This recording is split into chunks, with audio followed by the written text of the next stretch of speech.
యుద్ధానికి వచ్చి 1,20,000 మందిని చంపేశాడు. బలవంతులైన శూరులు చంపేశాడు. మీరు చూడండి, చూపిస్తాను మీకు. ఈ 28వ అధ్యాయము 6 వచనమండి. 28:6.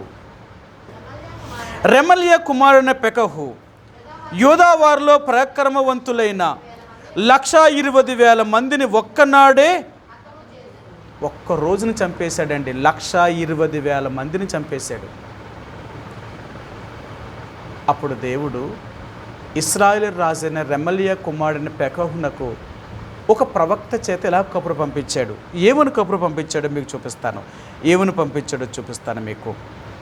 8-9 వచనాలండి. 8-9 వచనాలు. ఇది యుగాక ఇశ్రాయేలు వారు తన సహోదరులైన వీరిలో నుండి స్త్రీలనేమి కుమారులనేమి కుమార్తెలనేమి 2,00,000 మందిని చెర తీసుకొని పోయిరి. మరియు వారి యొద్ద నుండి విస్తారమైన కొల్ల సొమ్ము తీసుకొని దానిని షోమ్రోనుకు తెచ్చిరి. యెహోవా ప్రవక్తయగు ఓదేదు అను ఒకడు అచ్చట ఉండెను. అతడు షోమ్రోనుకు వచ్చిన సమూహము ఎదుటికి పోయి వారితో ఇలాగు చెప్పెను, ఆలకించుడి. మీ పితరుల దేవుడైన యెహోవా యూదా వారి మీద కోపగించినందుచేత ఆయన వారిని మీ చేతికి అప్పగించెను. యూదా వారిలో ఇశ్రాయేలు ప్రజలు యూదా వారిని ఓడించలేరు. వీళ్ళ 2 గోత్రాలైనా వాళ్ళ 10 గోత్రాలైనా వీళ్ళు ఓడించలేరు. కారణం ఏంటో తెలుసా? యూదా వారు చాలా యుద్ధ నైపుణ్యం కలిగిన వారు.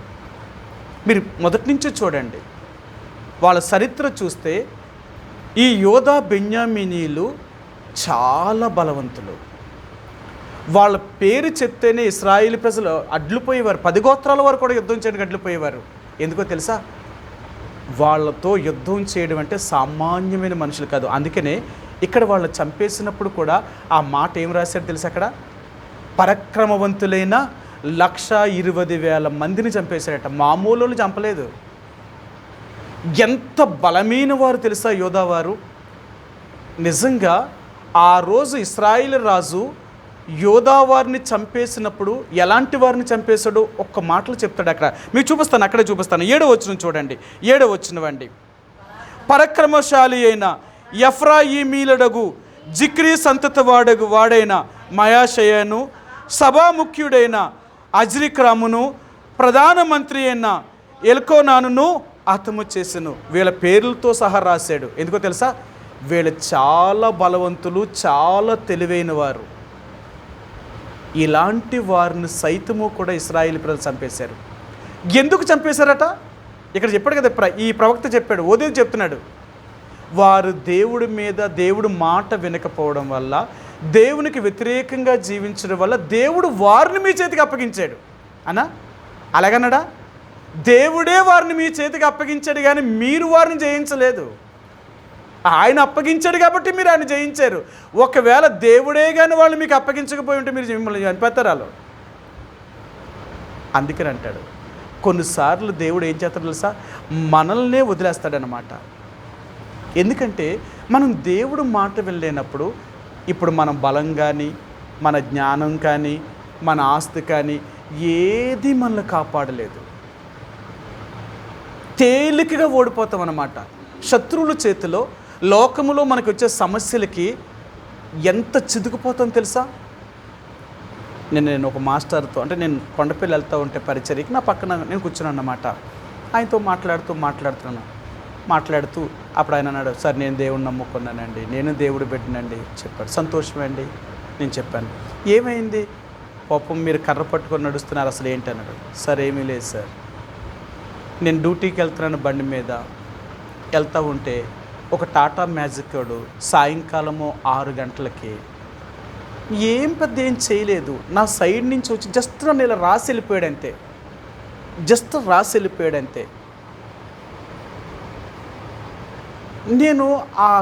నేను వెళ్తున్న స్పీడ్కి, అంటే నేను స్లోగానే వెళ్తున్నాను, కానీ వాడు వచ్చే స్పీడ్గా నన్ను ఇలా కొంచెం డ్యాష్ ఇవ్వడం వల్ల, నన్ను కొంచెం రాసుకుని వెళ్ళడం వల్ల నేను పడిపోవడం వల్ల నా మోకాలు చిట్లిపోయింది సార్.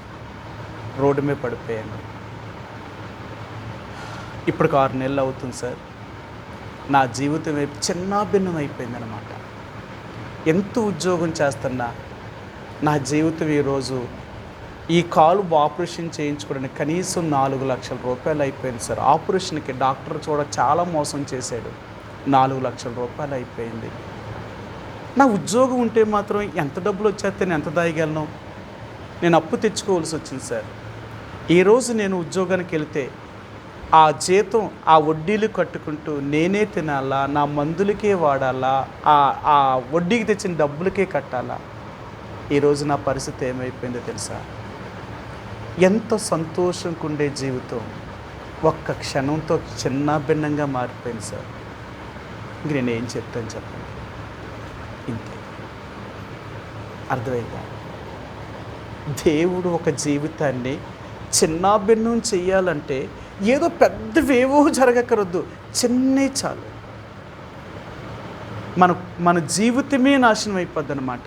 అదే దేవుడు అంటున్నాడు. ఈ ఆహాజు ఒక్కడ దేవుడు మాట వినకపోవడం వల్ల ఇశ్రాయేలు ప్రజల్లో 1,20,000 మంది పరాక్రమశాలులు చచ్చిపోయారు. వాళ్ళందరూ దిక్కుమాలు వారిగా అయిపోయారు. అంతేకాదు ఇశ్రాయేలు ప్రజలు పురుషులనైతేనేమి, స్త్రీలనైతేనేమి, పిల్లలనైతేనేమి 2 లక్షల మందికి పైబడి వాళ్ళందరినీ దోచుకుపోయారు. ఎంత భయంకరంగా అయిపోయారో చూడండి.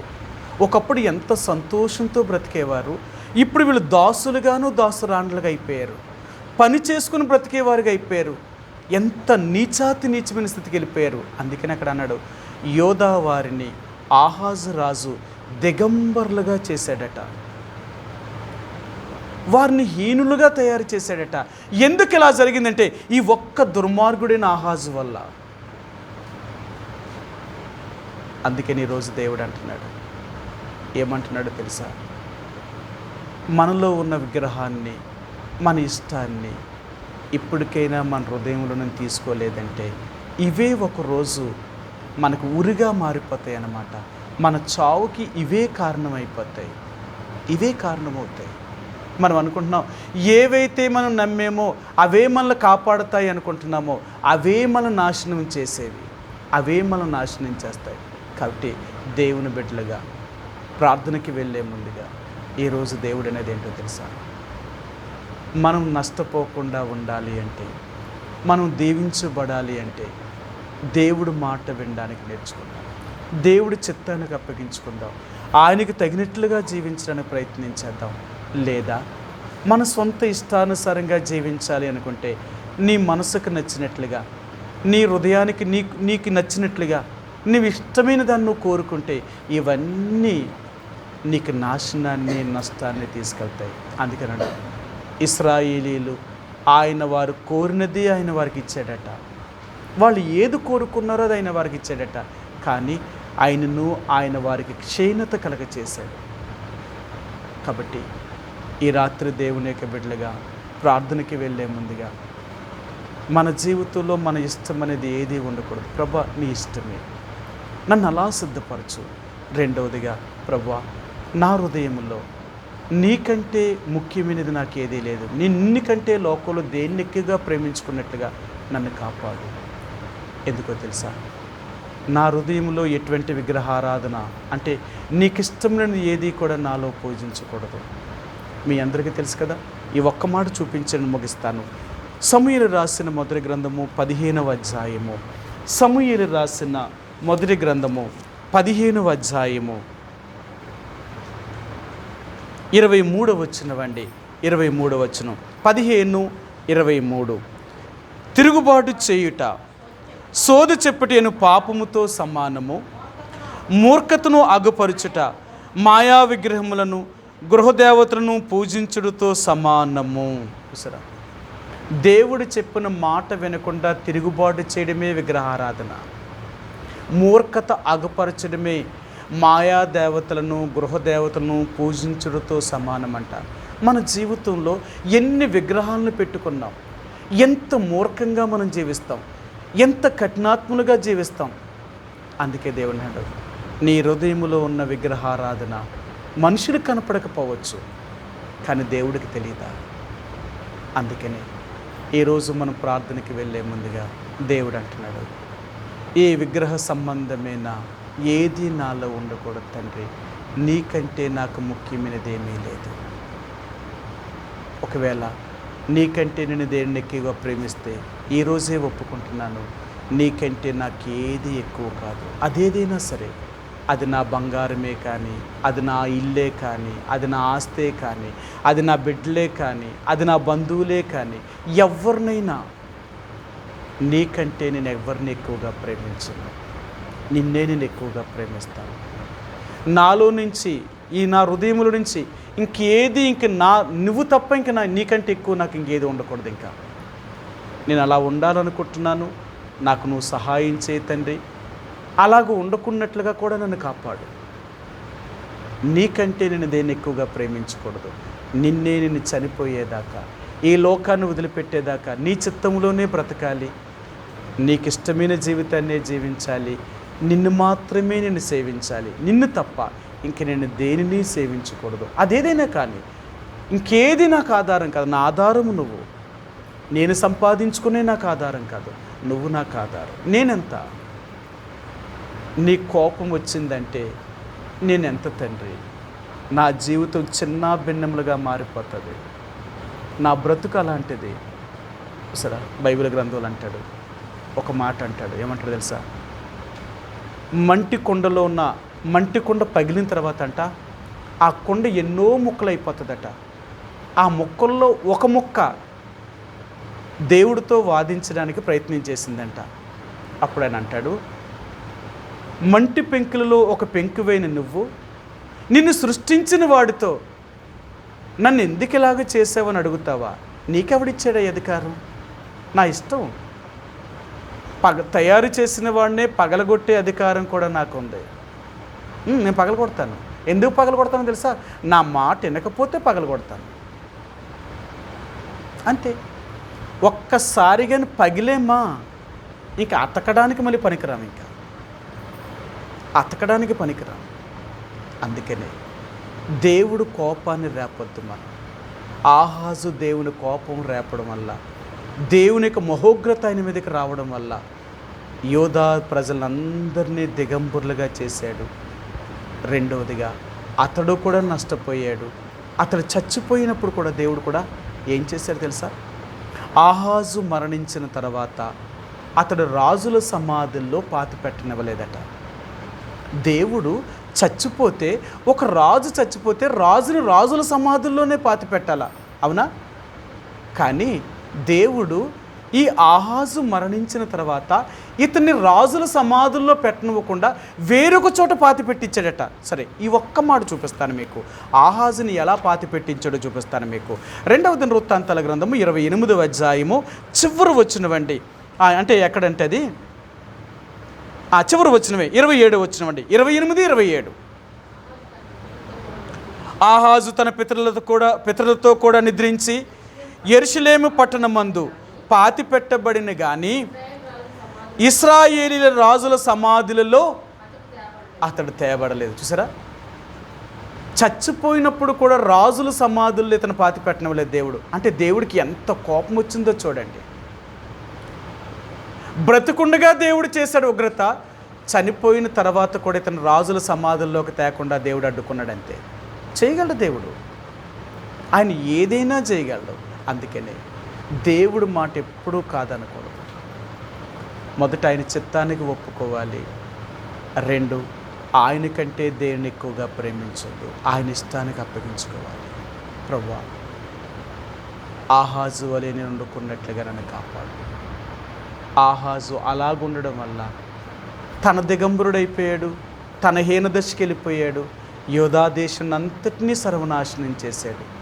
వాళ్ళందరినీ బానిసలుగా తయారు చేశాడు. ఆఖరికి నేను అలాగ అయిపోకూడదు, నన్ను కనికరించు. ఎప్పుడు నా ఇష్టం నేను నెరవేర్చుకోలేటట్లు కాదు తండ్రి, నీ ఇష్టం. నా జీవితంలో నువ్వు ఏది చేసినా దానికి లోబడే తత్వం నేను ఇష్టపడుతున్నాను. అటువంటి స్థితిలోనికి నన్ను తీసుకుంటా. నిన్ను కంటే నేను దేన్ని ఎక్కువగా ప్రేమించద్దు, నిన్నే ప్రేమించాలి. అది ఏదైనా నాకు ఈ లోకంలో గొప్పది కావచ్చు, అదేది నాకు అక్కర్లేదు. నిన్నే ప్రేమిస్తాను. ఎప్పుడైతే మనం దేవుడికి అలాగ అప్పగించుకొని దేవుడి సన్నిధిలో మనం ప్రార్థిస్తామో నిజంగా దేవుడు మన ప్రార్థన అంగీకరించి మనకు దేవుడు సహాయం చేయగలుగుతాడండి. ఆ రీతిగా కొద్ది సమయం ప్రభు యొక్క సన్నిధిలో మనకు మనంగా పరిశీలన చేసుకొని ప్రభు దగ్గర క్షమాపణ అడిగి ప్రార్థించుకుందాం. చెదిరి ఉన్న సార్వత్రిక సంఘం కొరకు, దేవుని ప్రజల కొరకు ప్రార్థన చేయండి. అలాగే దేవుని సేవకులైన వారి కొరకు, రక్షణ లేని వారి కొరకు, రక్షించబడి సాతాను చేత బంధించబడిన వారి కొరకు, అనారోగ్యంతో ఉన్న వారి కొరకు, ఇలా దేవుని ప్రజలైన అక్కడ వారి కొరకు, స్థానిక సంఘం కొరకు ప్రార్థన చేయండి. అలాగే కొండపల్లి, ఏలేశ్వరము, రాజవొమ్మింగి ప్రాంతాల్లో ఉన్న దేవుని ప్రజలు, అనారోగ్యంతో ఉన్న వారిని దేవుడు స్వస్థపరిచేలాగా.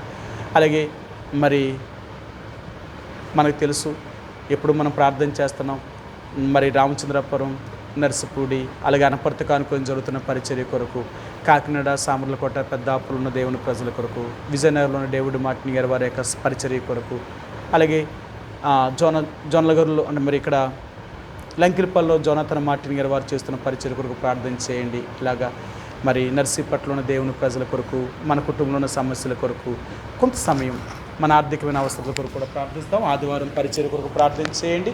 అలాగా దేవుని ప్రజలందరూ మళ్ళీ దేవుని ఇంటికి రాగలట్లో ప్రభు సహాయం చేసేలాగా, ప్రతి ఆటంకం నుంచి విడిపించేలాగా ప్రార్థించేద్దాం. ఆ రీతిగా